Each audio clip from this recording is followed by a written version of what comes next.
เริ่มแล้วเหรอโอเคเป็นยังไงบ้างก็ดีใจค่ะเพราะว่าจริงๆเคยร่วมงานกับเซสฟรีกีวีไปแล้วหลายรอบก็ดีใจที่วันนี้ได้มาเป็นอีเวนต์แล้วก็รวมไปถึงมีบิ๊กเซอร์ไพรส์ด้วยจริงๆอ่ะหนูมีความแบบตะกิดตะควงใจแล้วแหละว่าจะใช่ไหมนะจะมาหรออะไรอย่างเงี้ยเพราะว่าโหนานมากที่เราไม่ได้ออกอีเวนต์คู่กันด้วยกันแต่ก็คือมาแป๊บเดียวก็ดีใจค่ะเรียกเสียงฮือฮาได้ดีค่ะเห็นตำส้มตำไปได้ด้วยเป็นยังไงฝีมือพี่ฟ้าก็เป็นการทำอาหารที่จริงๆน่าจะเป็นครั้งแรกของหนูเลยที่แบบว่าได้ลองทำตำส้มตำจริงจังอะไรอย่างเงี้ยค่ะก็ดีใจค่ะออกมาอร่อยดีหวานด้วยตัวกีวีอยู่แล้วค่ะใช่แล้วก็รวมไปถึงฝีมือคนข้างๆด้วยค่ะจริงๆกีวีเองก็กินอยู่แล้วใช่ค่ะใช่เพราะว่าหนูชอบตรงที่ว่ามีวิตามินซีแล้วก็มีไฟเบอร์รวมไปถึงตอนที่แบบว่าช่วงที่ออกกำลังกายหนักๆอย่างเงี้ยค่ะร่างกายต้องการแบบของเฮลตี้ก็เลยเลือกสิ่งที่ดีให้กับร่างกายก็เลือกเป็นกีวีที่ทานได้เป็นวิตามินซีที่ร่างกายต้องมีระหว่างวันอยู่แล้วด้วยค่ะพี่ฟ้าท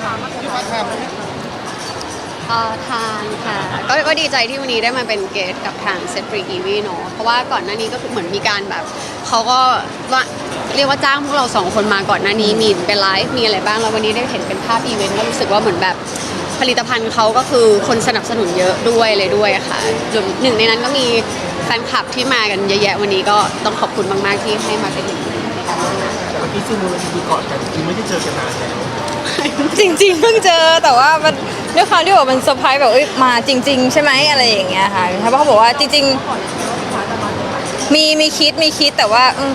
คงไม่ใช่หรอกมั้งอะไรอย่างเงี้ยแต่ว่าจังหวะเมื่อกี้ก็คือตื่นเต้นด้วยแล้วก็แบบมาจริงๆด้วยอะไรอย่างเงี้ยต่อให้เคยไม่ได้เคยเจอสิต่อให้เจอกันเมื่อไม่กี่วันก็ตามอะไรอย่างเงี้ย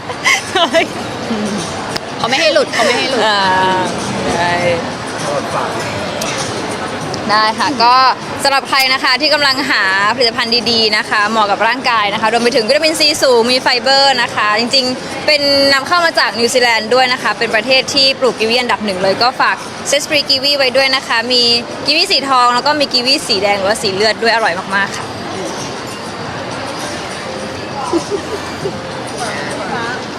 พี่ฟ้าถามตรงเลยพี่ฟ้ากระโดดตอบเรื่องไหนก่อนหนูยังต้องอยู่ตรงนี้อยู่ท่านคู่เลยโอเคกระโดดเรื่องไหนก่อนเรื่องเซฟทับลาหรือเรื่องป้อก่อนลูกที่หนักตรงเลยเอาสะดุดเรื่องไหนก่อนแล้วแต่พี่นักข่าวกันเลยค่ะเขาจะถามนะครับเรื่องเว้ยแม่กระเด็นล่วงเห็นเอาจริงๆมันไม่ได้มีอะไรหรอกค่ะบอสเขาเองน่าจะชื่นชอบเป็นการส่วนตัวแล้วตัวเขาเองเขาก็คงเห็นว่าเหมือนแบบเราอยู่ในกลุ่ม LGBTQ ด้วยอะไรเงี้ยก็มันอาจจะเป็นการแบบแอบตามภาษาเขาแอบเชียร์แล้วก็อาจจะพูดออกมาโดยที่มันก็อาจจะมีความเซนซิทีฟกับแฟนคลับส่วนตัวหนูรู้สึกว่าการที่ถ้าสมมติว่าเรามีแฟนเดี๋ยวเรามาอัปเดตเดี๋ยวเรามาบอกเองก็จะได้ยินจากปากเราเองค่ะไม่ได้มีอะไรก็ต้องขอโทษเขาด้วยที่แบบว่าได้มีการชื่อเขาเพราะเราก็ไม่รู้ว่ามันก็จะต้องมีแบบบางกลุ่มที่อาจจะมองแล้วเข้าใจแล้วบางคนมองไม่เข้าใจก็อาจจะไปก่อความวุ่นวายอะไรกับเขาหรือเปล่าเราก็ไม่รู้ด้วยแต่จริงๆก็ไม่ได้มีอะไรแสดงว่าความสัมพันธ์เรากับพ่อคือไม่ได้เป็นตามที่ทุกคนที่บอสพูดคือบอสเขาก็ไม่ได้บอกว่าเป็นแฟนเขาแค่เหมือนแบบถ้าเป็นก็ไม่ได้ผิดจะผิดอะไรประมาณนั้นใช่ค่ะคือมันเป็นคอมเมนต์ที่คนคอมเมนต์แล้วก็คอมเมนต์มันไม่มีที่ไปที่มาอยู่แล้วแล้วก็เป็นสิ่งที่เราเจอมาตลอด4ปีไม่ว่าเราจะอยู่ใกล้ใครก็แล้วแต่ตัวพี่ป๊อปเองเขาก็เป็นคนน่ารักก็เป็นคนที่เหมือนแบบว่าให้คำแนะนำได้เกี่ยวกับเรื่องของการกีฬาหรือว่าเรื่องการออกกำลังกายอะไรต่างๆก็มีรู้จักมีได้พูดคุยกันบ้างอะไรเงี้ยค่ะแต่ว่ามันก็ไม่ได้เป็นเชิงลึกอย่างที่เขาพิมพ์กันในคอมเมนต์อะไรเงี้ยค่ะความสัมพันธ์เรากับพ่ออะไรกันเป็นเพื่อนค่ะเป็นเพื่อนแล้วก็เป็นเขาเรียกเขาอายุมากกว่าหนูเนาะก็เป็นรุ่นพี่ที่น่ารักคนนึงเป็นเพื่อนที่น่ารักต่อกันแล้วก็ไม่ได้เป็นแค่เราที่รู้จักเพื่อนๆในกลุ่มเราก็รู้จักในการที่เหมือนแบบในเทรนนี้การตีแบดมันกำลังมาแรงก็มีเหมือนแบบได้ไปทำกิจกรรมกันบ้างอะไรบ้างก็มีได้แบบได้รู้จักได้เจอกันอะไรเงี้ยหลายคนมาทราบคำตอบของบอสเพราะว่าพอบอสบอกว่าโอ๊ยกับป๊อปเปอร์ได้เลยเหมือนว่าเปิดโอกาสให้ฟ้ามีความรักให้เองคือที่ผ่านมาอย่างที่บอกว่าเขาก็ไม่ได้เป็นเชิงห้าม100%หรอกเขาอาจจะมองว่าถ้าสมมติว่าเราเจอคนที่เขารู้สึกว่าตัวเขาเองมองว่าผ่าน ก็เปิดโอกาสให้ได้คุยได้แต่กับตัวเราอ่ะสุดท้ายแล้วถ้าเราจะคบกับใครหรือเราจะอะไรกับใครมันก็อยู่ที่ตัวเราอยู่แล้ว 100% แต่มันสิ่งที่บอสพูดก็คือเหมือนแบบว่าแค่รอฝ่ายนั้นเปิดตัวให้เขาเปิดตัวก่อน ไม่ต้องฝ่ายไหนหนูดีกว่าเอาที่เราถ้าสมมติว่าเราพร้อมหรือเรามีแฟนอะไรขึ้นมาอย่างเงี้ยเราจะเป็นคนพูดเป็นคนอัปเดตเอง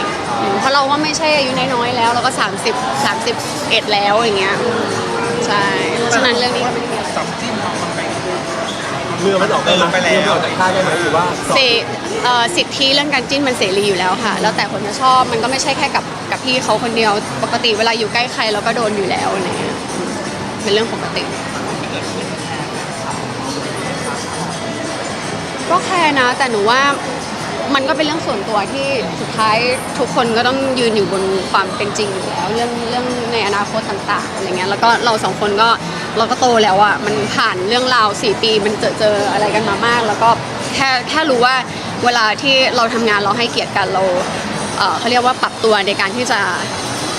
เวลามันเหลืออีกไม่มากเนาะที่จะได้อยู่ด้วยกันเลยแค่ตอนนี้เรารู้สึกว่าเราแฮปปี้แฟนคลับที่เป็นแฟนคลับคู่เราก็มองว่าโมเมนต์ณปัจจุบันมันแฮปปี้เราก็โอเคแล้ว แฟนคลับก็เข้าใจนะ เข้าใจแต่อาจจะมีที่ไม่เข้าใจแล้วก็เนาะมันเป็นเรื่องปกติที่ต้องมีที่เข้าใจแล้วไม่เข้าใจ แต่ที่เราสองคนเข้าใจกันกับเรื่องราวที่มันต้องเดินทางมันต้อง เข้าใจมันไม่มีอะไรที่ไม่รู้ว่าเราอัปเดตกันตลอด ใช่มัน4 จะ 5 ปีแล้วอยู่ด้วยกันอะไรเงี้ยมีปัญหาอะไรทุกคนก็เห็นดีกันทุกคนก็เห็นทะเลาะไม่คุยกันทุกคนก็เห็นอะไรเงี้ยมันเลยจุดที่แบบจะมาแบบเอ้ยไม่อยากไม่ใช่แล้วรู้สึกว่ามันคือจุดที่เป็นจุดที่สบายใจที่สุดตั้งแต่4 ปี 5 ปีที่จะมาถึงนี่เลยค่ะใช่ ถ้ามีอะไรกับที่มันบีบมือไหมหรือว่ามีอะไรก่อนกำลังใจให้กัน มองตาจบ มอง เล ตาย ก็รู้แล้ว เพราะว่าอิงลอดมันก็เลียวอย่างที่ทุกคนเห็นนั่นแหละเวลาทะเลาะกันก็ดูออกอยู่แล้ว หรือเวลาที่อันนั้นมันก็เป็นในพาร์ทอดีตที่เรากว่าจะเติบโตกันมาเข้าใจกันจนถึงณจุดนี้อะไรเงี้ยแต่ถามว่ามันมีอะไรมันอัปเดตกันตลอดอยู่แล้วบางทีเราปรึกษาแบบมันเลียวกันถึงขั้นว่าบางทีปรึกษากันเรื่องแบบเฮ้ย เอ้ย อะไรอย่างเงี้ยแบบอะไรอย่างงี้ก็มีปรึกษาแล้วก็ยังยืนยันว่ามันก็เป็นพื้นที่ปลอดภัยเป็นพี่น้องที่เราแบบว่าทำงานร่วมกันมา ก็มองว่าทุกวันนี้อินแบบเราสองคนดูรักกันมากกว่าเมื่อก่อนดูรักกันแบบว่าดูแบบ เมื่อก่อนก็รักกันแต่ฟอร์มเยอะแต่ฟอร์มเยอะตอนนี้ เด็กอะ ใช่เด็กเกินกว่าจะเข้าใจความรักอะไรประมาณนี้แต่ มันก็เลยดูรักกัน ใช่ ใช่ไหม ก็ปล่อย หนูว่าน่าจะ มือไม่ได้หรอกน่าจะคุยกันมากขึ้น อืม น่าจะคุยแล้วก็ให้เกียรติซึ่งกันและกันมากขึ้นมากกว่า ก็ยังโสดอยู่ค่ะก็ยังโสดอยู่ก็นั่นแหละ นั่นเหรอ พัฒนาจากเรื่องราวที่เกิดขึ้นได้เห็นเรื่องราวที่เกิดขึ้น ได้เห็นค่ะ ก็รู้สึกว่า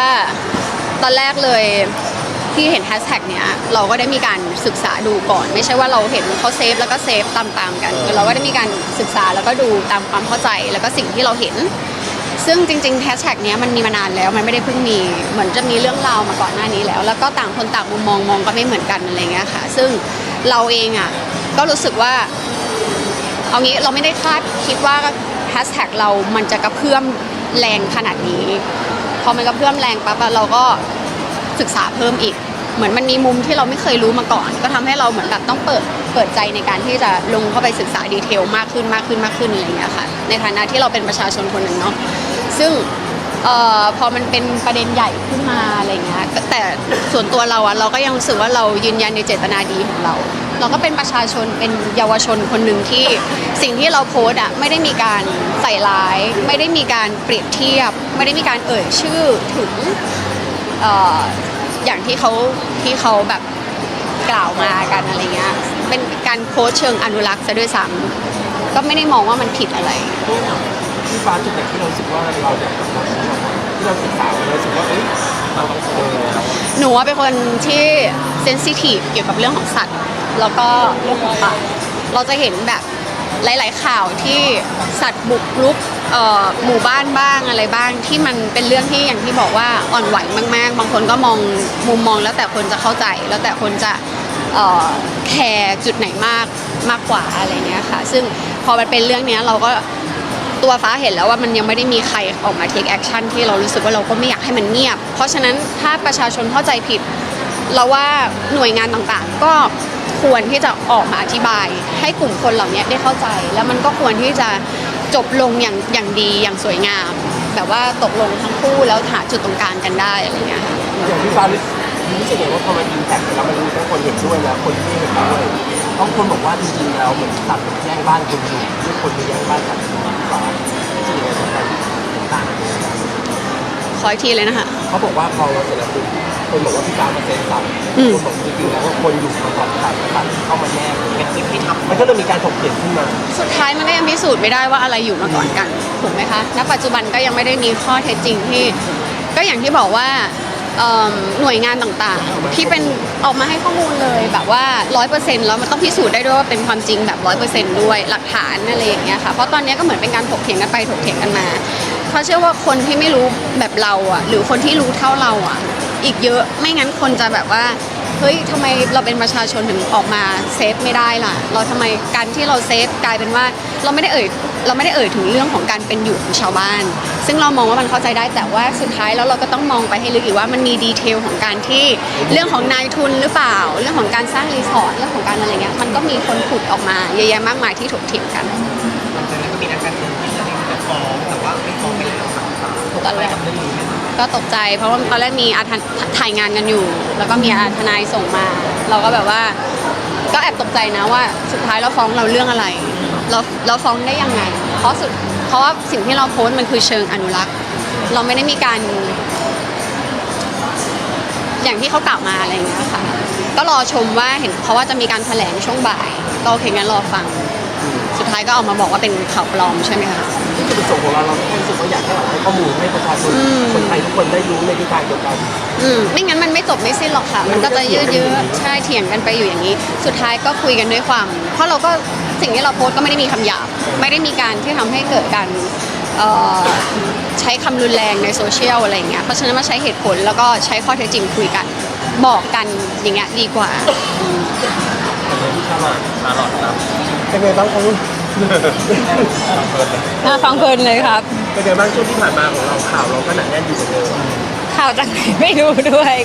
ก็ปกติใช้ชีวิตปกติออกกำลังกายอะไรอย่างเงี้ยไม่ได้โฟกัสว่าจะเป็นข่าวอะไรใหญ่โตค่ะ อย่างคนโฟกัสหนองเราสองเรื่องก็คือเรื่องกับหนองเอาเรื่องหนองมา โอเคไม่ได้มีอะไรเลยอะไม่มีอะไรเลย จริงวันนั้นที่ไปงานของร้านพี่บอยเนี่ยก็คือจะมีกับพี่มิเชลไปด้วย ซึ่งเราก็ไปตามภาษาโต๊ะเราก็มีแบบหลากหลายคนมากอะไรเงี้ยแต่ว่ารูปที่ออกมาก็คือมีแค่หนูข้างๆพี่หน่องแล้วก็ข้างๆหนูเป็นมิเชลด้วยซ้ำอะไรเงี้ยแล้วมันก็เป็นฟิลแอนตี้แฟนนะคะหนูก็เลยไม่ได้ไปให้ค่าแอนตี้แฟนอยู่แล้วเพราะว่ามันคือสิ่งที่เขาจะสร้างอะไรขึ้นมาทำร้ายเราก็ได้หรือว่าสร้างข้อมูลเท็จให้คนเข้าใจเราผิดก็ได้ ก็อยู่ที่หลายๆคนที่ดูแล้วก็รับสารไปยังไงค่ะจริงๆก็อยากจะแบบอยากให้เขามาถามก่อนด้วยซ้ำแบบคนที่เขาส่งข่าวไปว่าแบบมาถามเราข้อเท็จจริงก่อนก็ได้เรายินดีตอบอยู่แล้วไม่โกหกอยู่แล้วอะไรอย่างเงี้ยค่ะใช่แต่พอออกไปก็จริงๆขอโทษทางพี่บอยพี่หน่องด้วยที่ได้รับแบบผลกระทบจากเรื่องนี้แบบเรื่องไม่เป็นเรื่องเลยอะไรเงี้ยค่ะใช่ต้องขอโทษจริงๆ เราเห็นไหมที่มันเป็นภาพ เห็นค่ะเห็นหนูนั่งกินข้าวอยู่ข้างๆมิเชลนั่งอยู่ตรงนี้พี่หน่องนั่งข้างๆเขาก็คุยกับเพื่อนๆพี่เขาโต๊ะนั้นก็มีเทรนเนอร์หนูมีรุ่นพี่หนูก็คือมีกันเยอะไม่ได้มีแค่2คนอะไรเงี้ยค่ะแล้วก็ไม่ได้เป็นรู้จักกันใช่หนูรู้จักพี่บอยเพราะเคยร่วมงานกันเมื่อ2023 22แล้วนานแล้วค่ะ เรื่องที่บอสถามเขาไม่เจอเราเลย ไม่เจอหนู เขาไม่เจอเราเลย คอนเสิร์ตพี่ฟ้าหนูก็ไป เจอติดต่อชาลอตไม่ได้ ไม่มีติดต่อมาเลยค่ะ แล้วก็หนูยังไปคอนเสิร์ตพี่ฟ้าอยู่หนูก็ไปเต้นเย้ยวๆอยู่ข้างหน้าเวทีด้วยอะไรเงี้ยแต่ว่าหนูไม่ได้เห็นจังหวะที่บอสนั่งหรืออะไรเพราะว่าตอนที่เราเต้นเราก็อยู่กับพี่ฝ้ายอยู่กับทางมิเชลกับชาเบลที่แบบเต้นด้วยกันอยู่ตรงละแวกนั้นใช่ บอกว่าเขาบอกว่ามีพี่แกคนนึงไปทักทายไปวันดีไป อ๋อหนูไม่เห็นบอสหนูไม่โยนช่วยแล้ว หนูไม่เห็นเลยนึกว่าตอนอยู่หลังเวทีก็คืออยู่แต่ในห้องแล้วเราแวกนั้นจริงๆสาบานได้เลยว่าไม่เห็นบอสตรงนั้นเลย ตอนจะกลับหนูก็ยังไปถ่ายรูปกับพี่ก๊อฟหนึ่งในเกสอยู่เลยค่ะแล้วหลังถ่ายรูปเสร็จหนูก็กลับเลยหนูก็ไม่ได้เห็นบอสระหว่างละแวกนั้นต่อให้หนูเจอหนูก็ไหว้เขาเพราะว่าหนูยังเคารพบอสอยู่หนูไม่เจอไม่ใช่หนูแล้วถ้างั้นน่ะถ้าหนูไม่ไหว้อ่ะใช่อันไหน อะไรก็หนูเหรอไม่หรอกก็เข้าใจได้ว่ามันเป็นเรื่องเซนซิทีฟอะไรอย่างเงี้ยที่แบบคนจะโยงไปโยงมาได้ แล้วเราจะติดต่อหาบอสนะเพราะบอสบอกว่าเราแบบติดต่อเราไม่ได้ มีค่ะมีต้องมีอยู่แล้วมีค่ะ จะได้เจอกัน ของพันยิ่งโต